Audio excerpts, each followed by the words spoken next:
In this video, we'll be talking about optimal fasting insulin levels. So this is important if you have type 2 diabetes like myself, if you have pre-diabetes or insulin resistance, which is a lot of people in this world.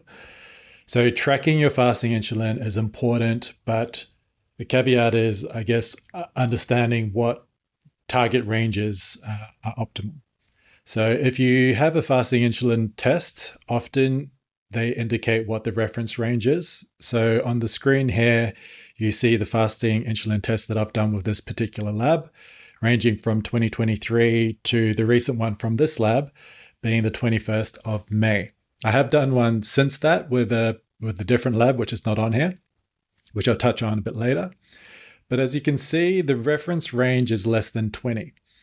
And out of the 4 different tests I've done with this lab, only one has been highlighted as kind of above the range.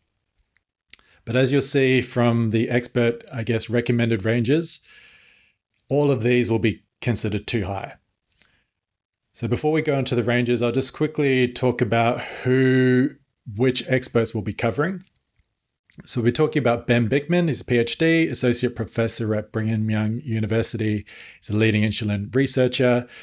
Dr. Mark Hyman, head of strategy and innovation at the Cleveland Clinic Center for Functional Medicine. Dom Agostino, PhD, not sure if I pronounced that right, associate professor at the University of South Florida, and a leading researcher in neuro implications of keto. Dr. David Perlmutter, leading expert in neurodegeneration and metabolic health, and Dr. Rob Lustig, professor emeritus of Pediatrics at UCSF, research and clinical focus on childhood obesity and diabetes. Okay, so let's dive into their recommendations. So their recommendations are based on this article, which is a levels article. So we'll quickly read through this section here, which goes over the recommended ranges. So first, we'll start off with, I guess, the typical ranges. So medical experts take a wide variety of positions on the matter, and a standard reference range has not been established. So generally speaking, we know that lower is better, but where exactly the danger zone begins and where insulin becomes harmful are points of contention. So first, consider the reference range published by the physician resource Medscape. It suggests that normal fasting plasma insulin, a common measure of blood insulin levels, should stay under 25 microunits per milliliter. So on my blood test, the reference range was less than 20. So under 20 to under 25 seems to be a typical kind of range for most labs. However, many metabolic health experts consider this range to be too high. So what are the recommended ranges from these experts? So these are the experts mentioned in the graphic earlier. So Dr. Mark Hyman, the suggested range is between 2 to 5. Dom Agostino, 2 to 6. Dr. David Perlmutter, less than 8 microunits per liter. Ben Bikman is less than 10 microunits per liter. And Dr. Rob Lustig is less than 10 microunits per liter. So as you can see, all considerably lower than what the typical reference ranges are from the labs. So this speaks to the importance when you're analyzing your health and tracking your health to do your own research and check multiple sources out there, because there can be differing opinions. So the ranges, so just a quick summary of the ranges. In the bottom right-hand corner, I've included the different units associated with measuring fasting insulin. So for me personally, when I started to do my own research, people would reference the fasting insulin with 2 different unit names. So these are the 2 common ones that I would see.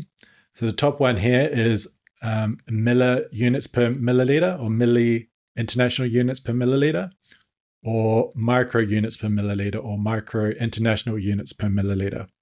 So these 2 units are interchangeable in the sense that they equate to the same number. So 10 microunits is the equivalent to 10 milliunits per milliliter. They equate to the same thing. So if you see them, your blood test, and you're comparing it to other, I guess, references out there, just take that into account. So another thing I want to quickly touch on is I showed my 4 different fasting insulin tests that I did. The last one with that lab being the 25th of May. So I have done one since then with a different lab, which is why it wasn't included on that PDF. And that fasting insulin was 7 microunits per milliliter. So that was done in the start of July. So my fasting insulin went from 17 microunits per milliliter in the end of May to 7 in the start of July. So a bit over 4 weeks, a bit over a month. So that decrease was a massive surprise to me. That was month 1 of my current journey of trying to reverse my type 2 diabetes as best as I can and kind of documenting that process. So that first month, I implemented a pretty basic protocol of walking 10,000 steps per day, consuming less than 100 grams of carbs per day, and doing at least a 10-minute muscle workout per day. So that was a daily protocol that I would implement. And occasionally I'd add in extras on top of that. I might play some social sport here and there. Many days I'd eat kind of a lot less than 100 grams.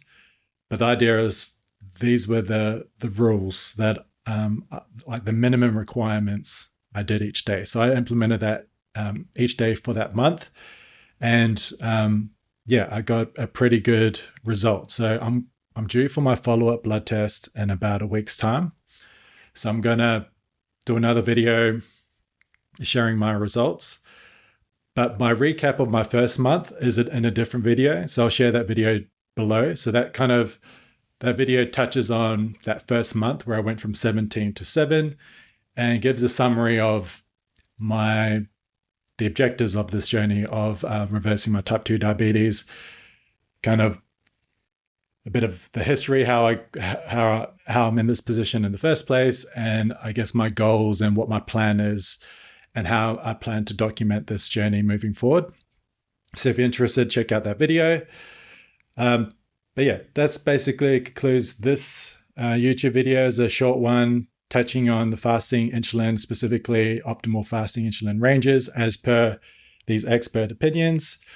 If you want me to do a similar video on another biomarker, if you want me to consider other experts in the field that I can kind of aggregate all of their perspectives into one video, let me know as well in the comments, and I'll take that into account for any future videos I do.